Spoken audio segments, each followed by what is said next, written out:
Hello, this is Varova. Welcome to another episode of the Strategy Skills podcast. Before we start today's interview, I have a gift for you. If you want to strengthen your strategy skills, get the overall approach used in well-managed strategy studies, free download, go to firmsconsulting.com/overall approach. And today we have with us Tiffani Bova. Tiffani is the Global Customer Growth and Innovation Evangelist at Salesforce and the Wall Street Journal best-selling author of Growth IQ and the Experience Mindset. Welcome, Tiffani. So great to have you with us today. Thank you for having me, Chris. I'm thrilled to be here. Tiffani, so maybe we could start with a little bit of a backstory to set a context. Maybe you could share a little bit about your earlier career and how you ended up being so interested in customer experience and then also in employee experience. Sure. Well, I've been in and around technology now for almost 30 years. I began my sort of career in tech as a sales rep, individual quota carrying sales rep. And I moved up the ranks, finally running a division of a company from a sales perspective. And then I took on marketing and customer service, customer success. And that gave me sort of my first view into the power of connecting sales, marketing, and customer service, not only to drive growth, but more importantly, to have greater alignment internally so that customers had a better experience. And then I spent a decade at the Gartner Group. I was a research fellow covering sales transformation and go-to-market models for startups all the way to Fortune 1 companies and some of the largest technology companies in the world. And that gave me a front row seat on having 400, 500 conversation with different companies around the world every year, allowed me to sort of pick up on these trends and signals and challenges that companies were facing as it came to growth. And then I joined Salesforce about 7.5 years ago as the customer innovation and growth evangelist. And that has given me a very different front row seat. Cross-industry, not just technology, and really looking as technology as the enabler to improve not only customer experience, but more importantly, what employees have to do in order to serve those customers.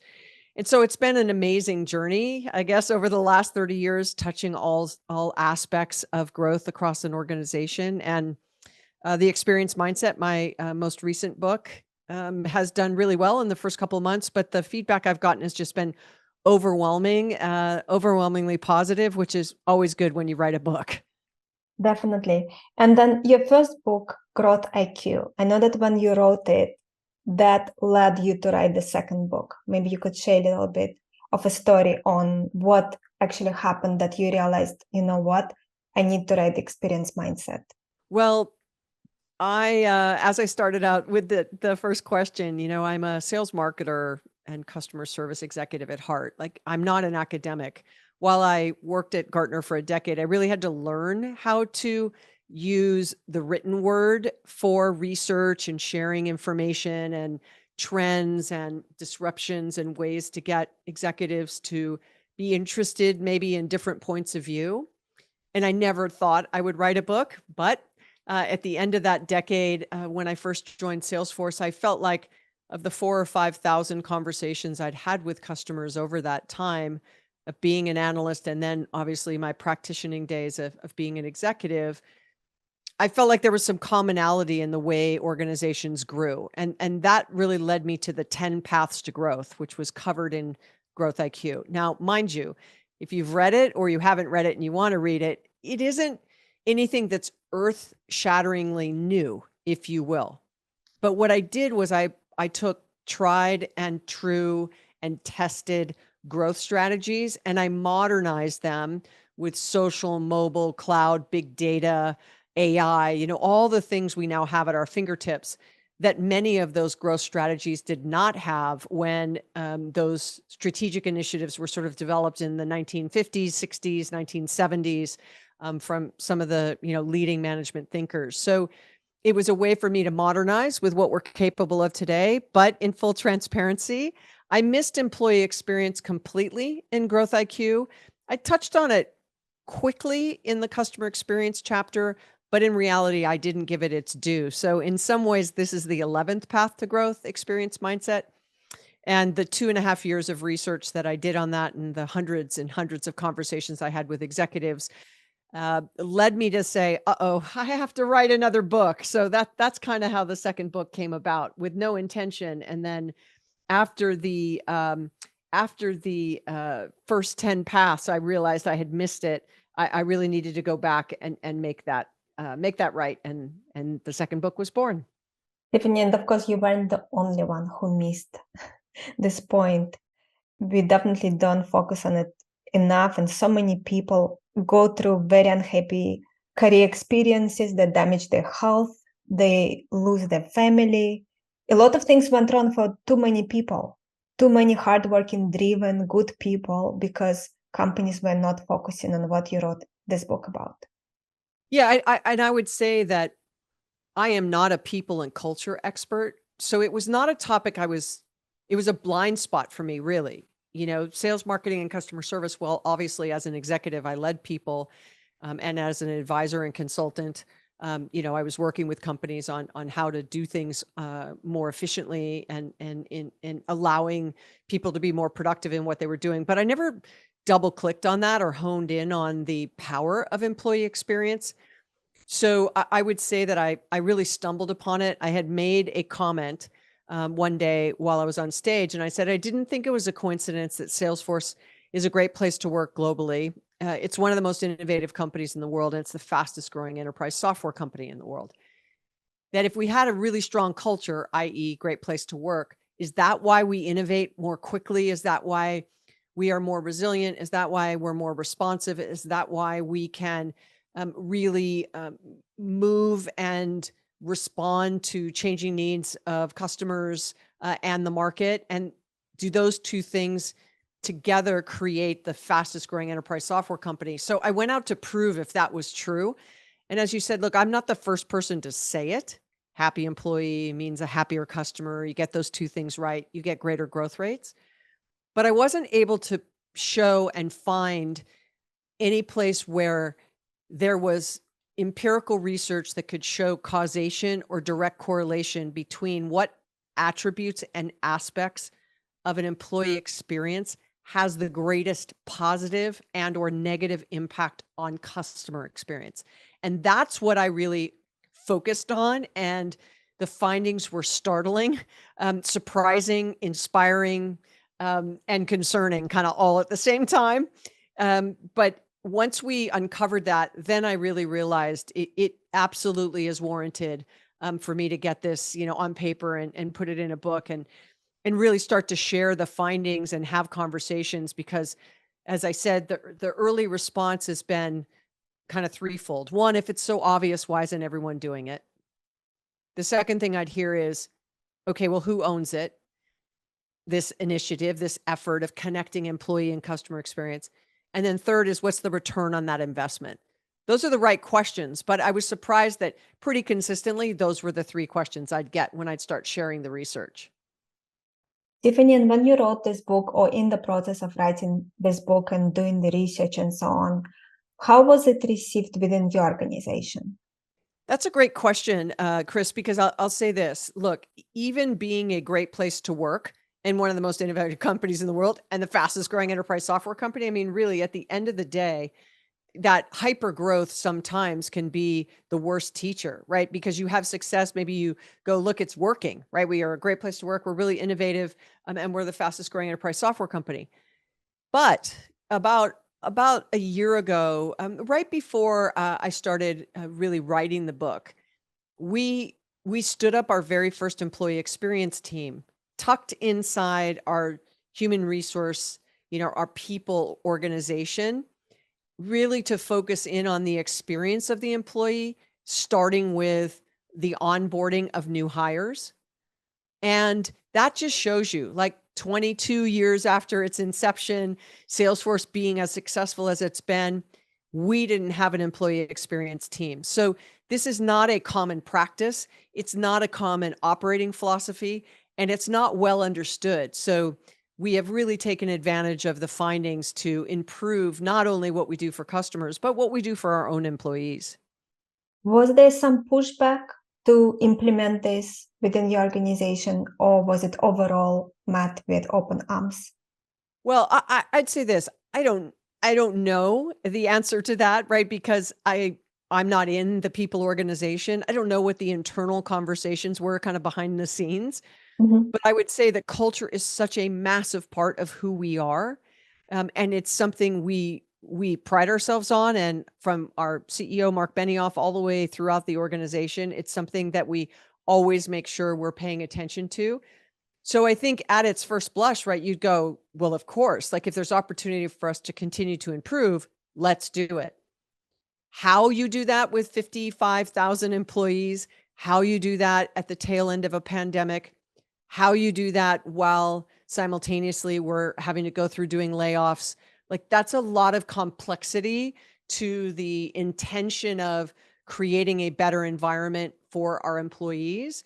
So I don't know if I would say there was pushback. I think it was more of a, how do we do this? Where do we do this? Where will it have the most impact? And surveying our employees was the first place to start, right? Where is there opportunity for us to improve? And that has continued over the last year, and it will continue in perpetuity, right? Because we always need to make sure that we are looking for areas to make better. Tiffany, and when you surveyed your employees, what were some findings that you found surprising? Well, when we did the global study, so this is not a Salesforce comment, but when we did the global study, we did it across the globe. We interviewed a little more than 600 executives and employees, and then we did primary survey of individual conversations. Then I probably had about 250 executive conversations over the course of about 6 months. And, and I'd say this is that it was nobody owns it, but does that matter? Right? I don't this is executive saying this to me, right? I hear you and intuitively I understand it. But what is it that I would have to stop investing in if I need to reallocate money and talent and resources and budget, et cetera, to this new initiative? And that's where the experience mindset really came to life because I had to get out of the mentality that it needed to be a new role or a new group or a new division. Very similar to what you just asked, right? What has Salesforce done? It wasn't a new division. It was a new group.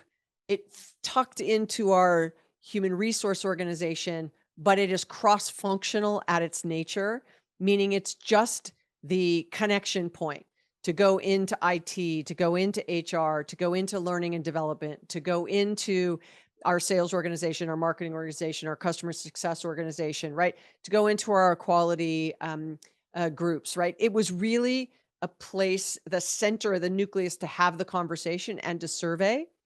And so I will tell you that initially the surveys came back with broken processes, outdated technology, lack of career development, and sort of, how I can and grow within my own organization.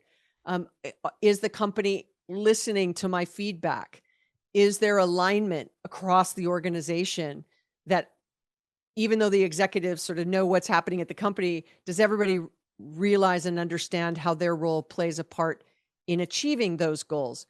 And so it may sound painfully fundamental, but as you grow larger, even if you have 5 employees or 50 employees or 500 or 5,000, each time, right, there's more people, the complexity naturally shows up. And the more people, then the more groups. The more groups, the more silos. The more silos, the more disconnection. The more disconnection, the more people are making decisions in their own silo. And all of a sudden you're left with this spider web, if you will, of disconnection. And I'll just double click on technology just for a second. 52% of the C-suite believe that the technology they're using is working effectively, which means 48% don't believe it's working effectively. Now, only 32% of employees, general employee base, believe that the technology they're using is working effectively. So already there was a 20% gap, deficit, difference between what the C-suite thought and the general employee population.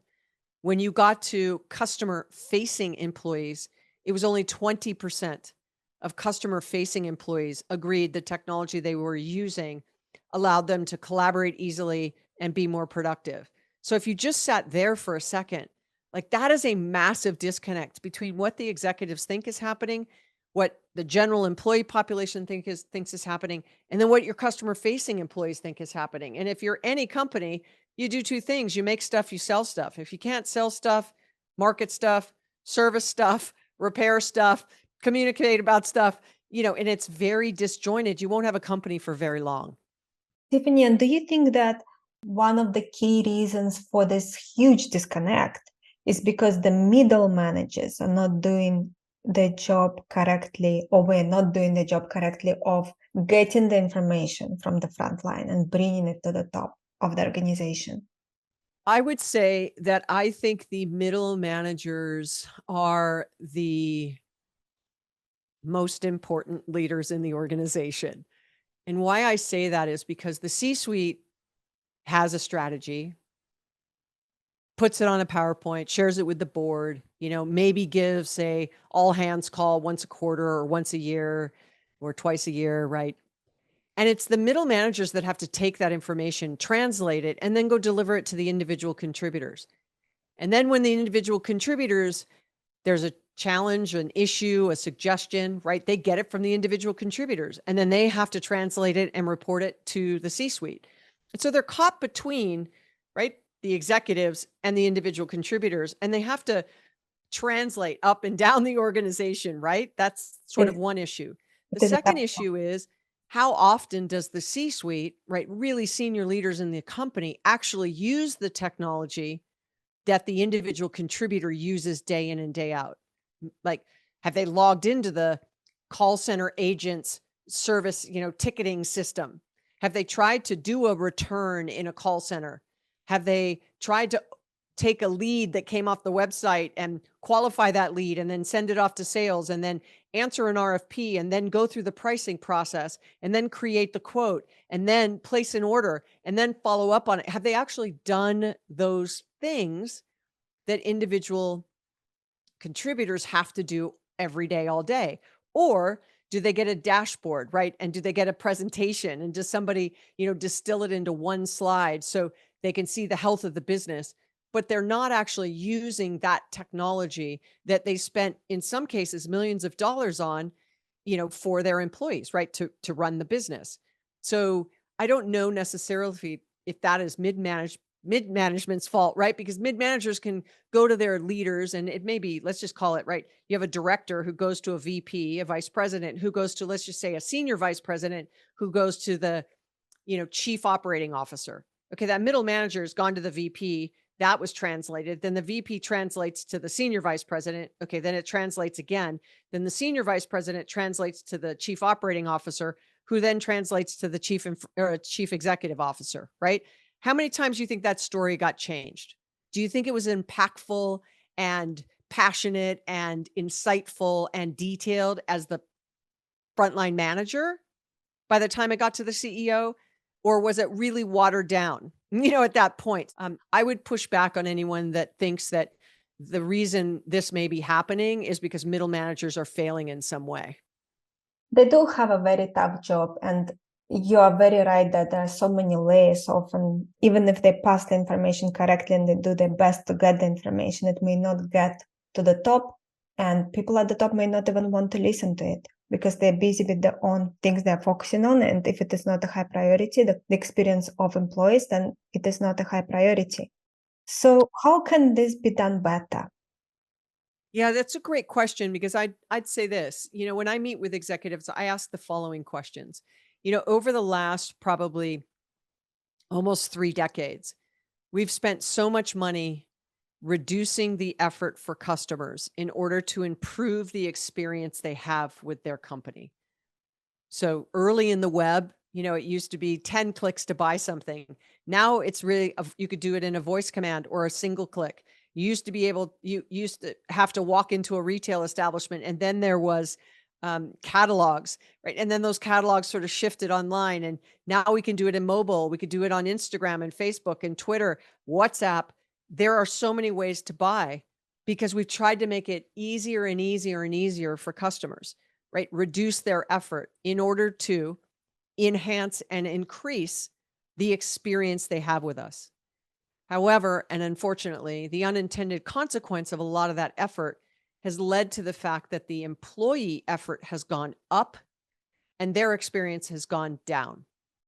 So when I meet with a company and executives for the first time, I actually start to ask questions. Please tell me your top KPIs or key performance indicators that you use to track customer experience.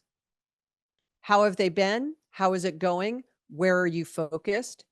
And is your customer experience scores on things like Net Promoter Score or NPS or customer satisfaction, CSAT scores, are they tied to your compensation? They usually will know the answers to those questions. Then I literally say, okay, the other side of that coin is tell me the same thing for employee experience. And they will sometimes say, I don't know, I'll have to ask my chief human resource officer, I'll have to ask HR, or let me look it up. And I'll say, okay, and how many do you have? And they may have things like we track attrition. We might track our Glassdoor rating, right? We're a great place to work in the US anyway, and there's others globally. I might track, how many open jobs do we have at the moment, and maybe even how many people are in the pipeline for us to hire. But then when you start talking about things like employee satisfaction or employee experience or employee engagement, or what is the percentage of employees that actually answer surveys or have taken advantage of training, those kinds of things, right, which are very employee oriented, I get much less insight. I get much less clarity on what's happening there. And that gives me a great indication of the fact that it's been over pivoted to customer experience, which is what the research really proved. That it is almost impossible to continue to improve customer experience unless your employees are happy. The fastest way to get customers to love your brand is to get employees to love their job. And so if you don't know some leaders don't like that quote unquote love their job, like what does that mean? What's the metric? How do I measure it? Give me a little bit of leeway and grace on this, but are they satisfied? Are they willing to absorb all the things you're throwing at you? Are they going the extra mile, or are they quiet quitting? Or have you had a lot of your top talent leave and resign, right? And leave the organization altogether because you weren't paying attention. So there is great insights in the research, but more importantly, those companies that get it right, connecting employee and customer experience better, see a 1.8 times faster growth rate than those companies that do not. So for $1 billion brand, it's about a $40 million impact. Tiffani, another question I have for you. When you were doing this in-depth research, were some common wrong assumptions you noticed leaders were making that research then proved were wrong assumptions? Sure. I'd say at its highest level, just because a company is growing does not mean their employees are happy. I think that's one that they go, well, we're growing and we're hyper growing, right? We're in hyper growth mode. Like, isn't this fantastic? Everyone should be really happy and proud.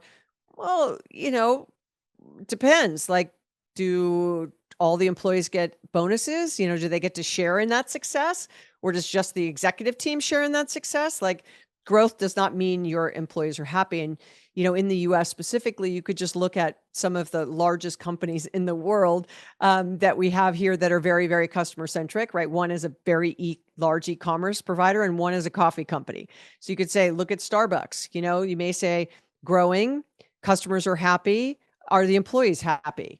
They're not happy everywhere. They're definitely not happy right now in the US. You could say the same thing for the large retailer, right? The most customer obsessed company on the planet. Were they growing a lot? Absolutely. Their mantra was be customer obsessed. Are their employees happy?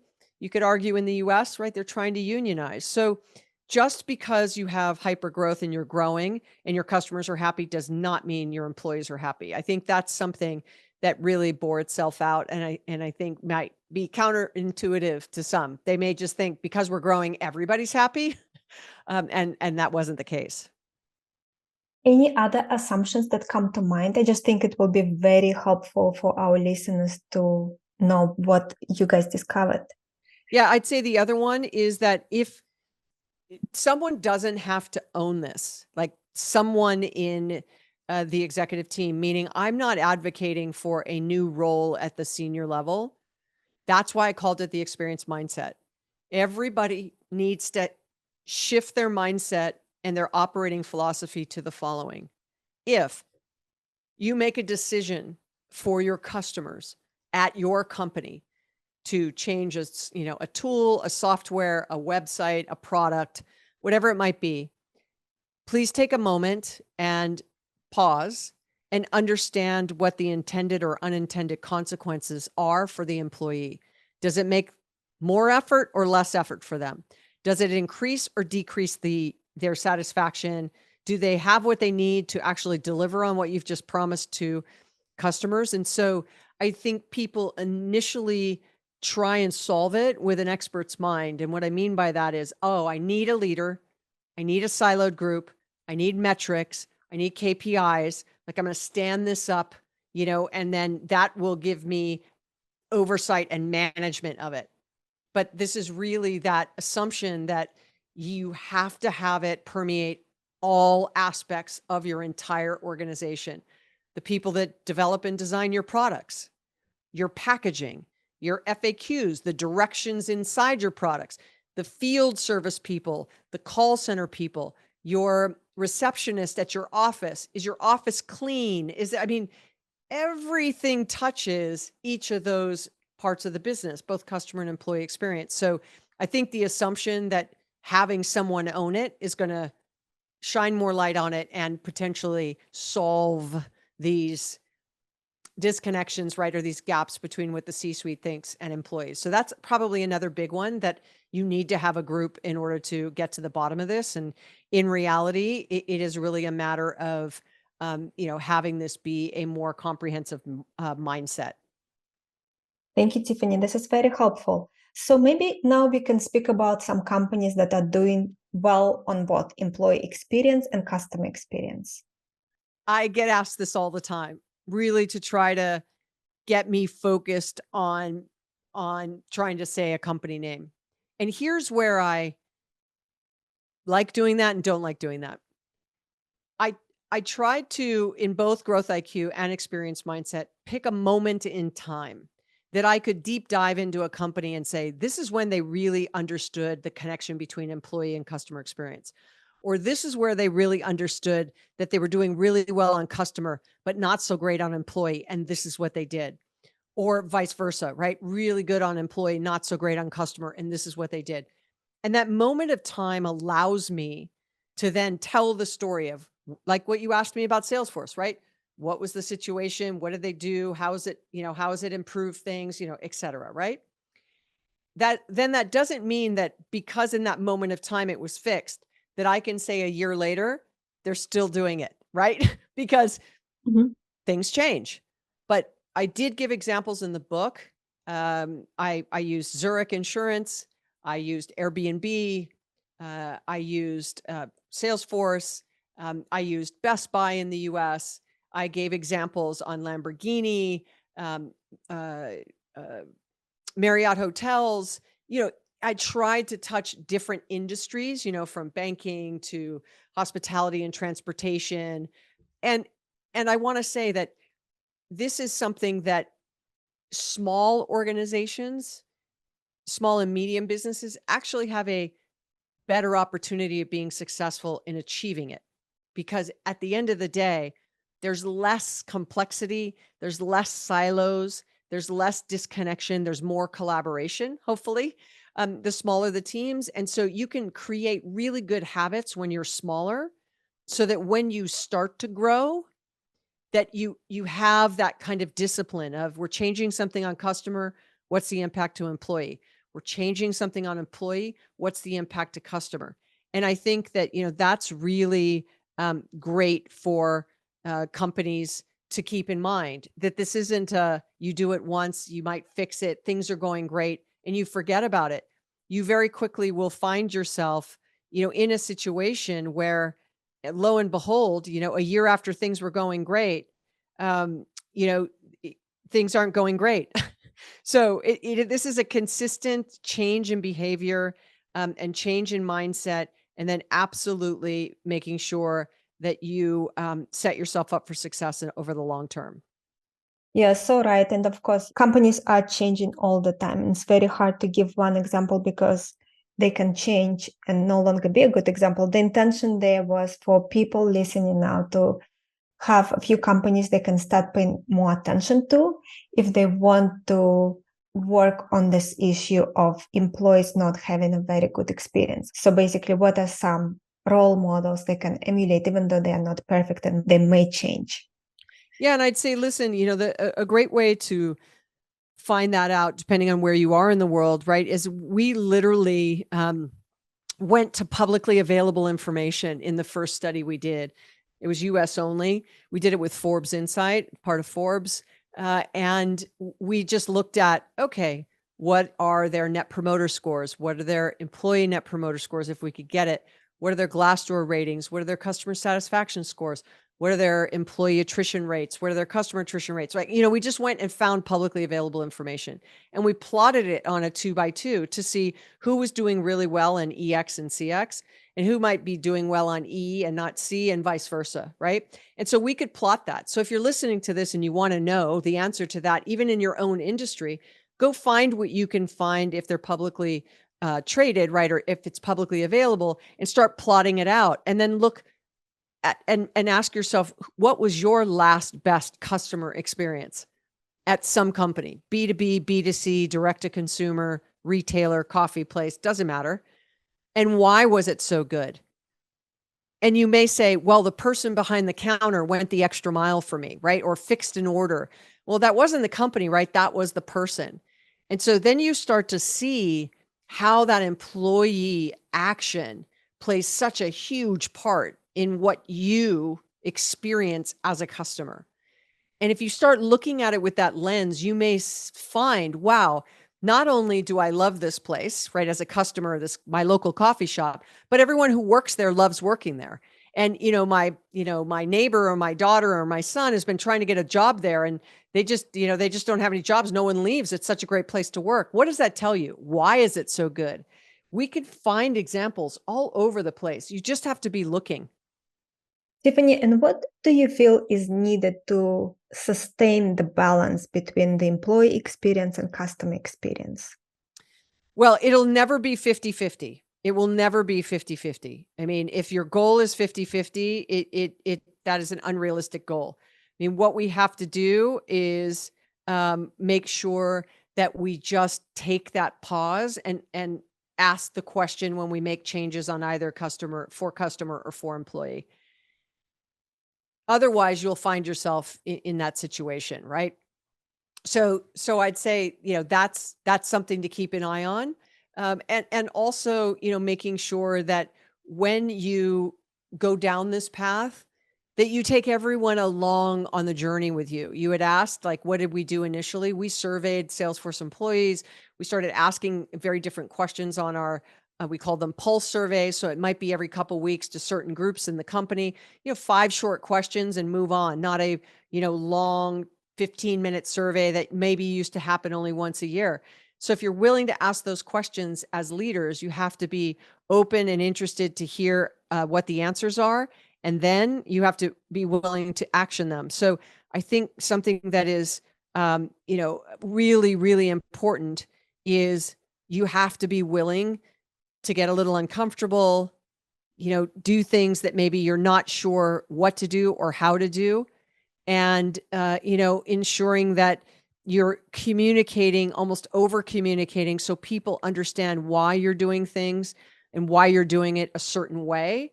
It's really important to keep those lines of communication open. Tiffani, and for a leader listening now to our conversation and thinking, this is important, I need to focus on employee experience. I actually was not given it sufficient attention. So you mentioned employee surveys. Are there other things that you feel are very important for them to consider implementing and integrating?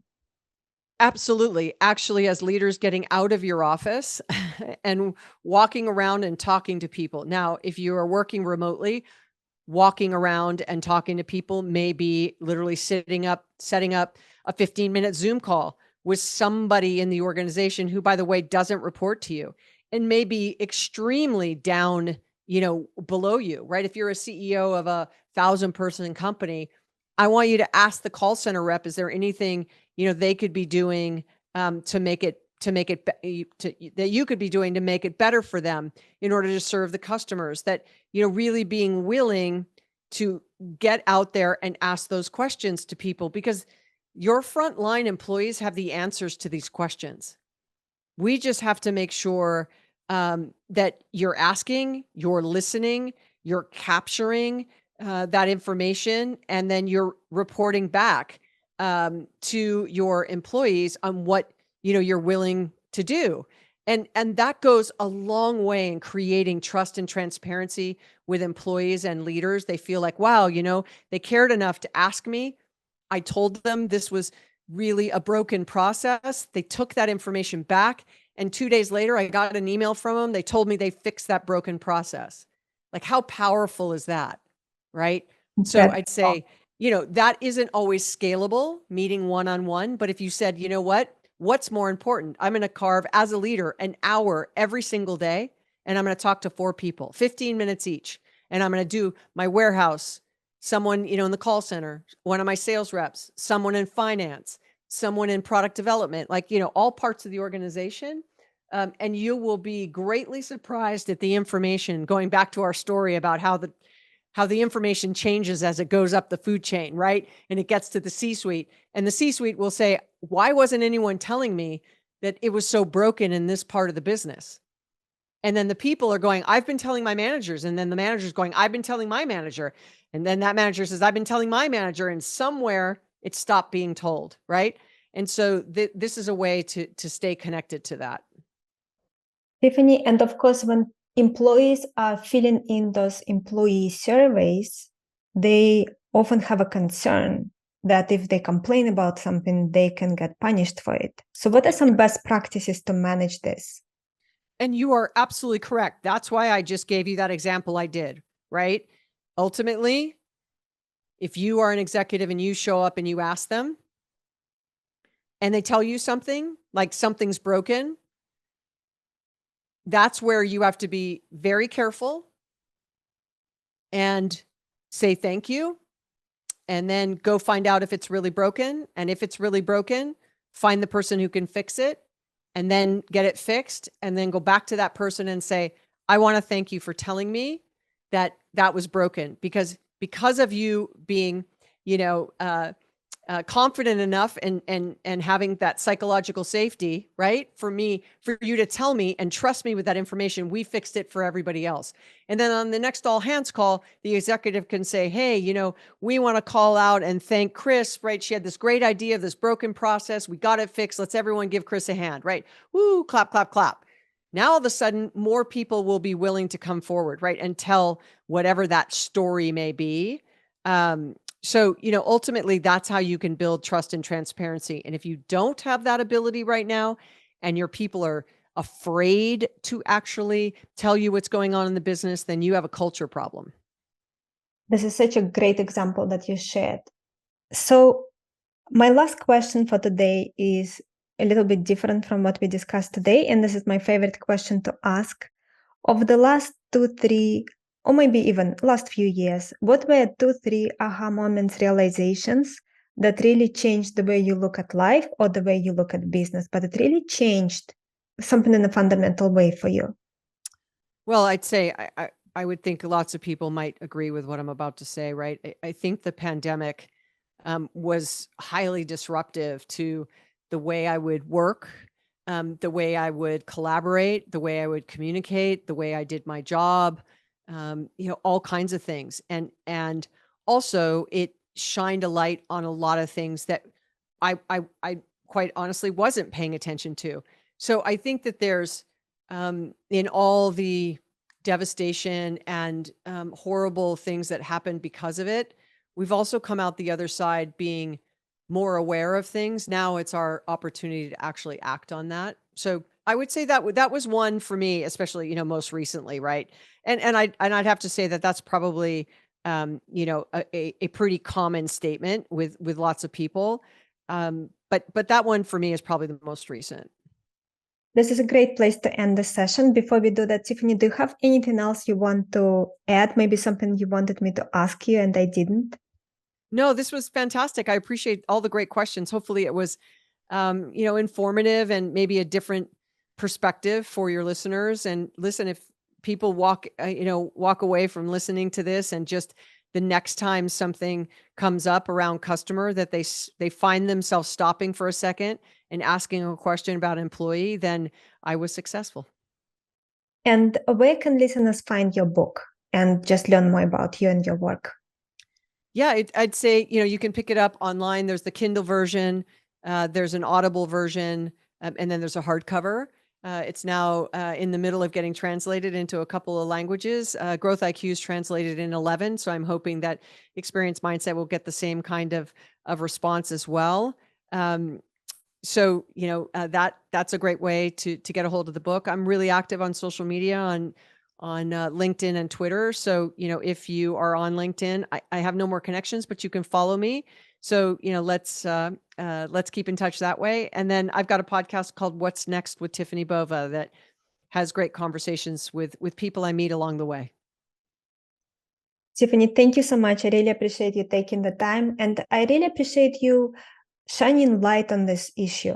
So I want to thank you to paying attention to this topic, dedicating so much of your time to write an entire book on this topic, because I think that there are a lot of people that need companies to start noticing that employees are a huge asset for the organization, and they should have opportunities to be happy, that work doesn't have to be an experience where they suffer and then they leave, so that they just go to work to make some money so they can buy food and pay rent. We spend so much of our time at work, and it needs to be an enjoyable experience. And also, as humans, we cannot really do our best work if we are in an environment where we don't feel that we are appreciated and there are opportunities for us to grow and so on. So I want to thank you for paying attention to this very important topic and giving it so much of your time and just raising the awareness about this topic. Well, thank you for having me. Fantastic. So for everyone listening, again, our guests today have been Tiffani Bova. Check out Tiffani's book, The Experience Mindset, Changing the Way You Think About Growth. And if you want to strengthen your strategy skills, get the overall approach used in well-managed strategy studies, free download, go to firmsconsulting.com/overall approach. Take care, and I look forward to connect with you in the next session.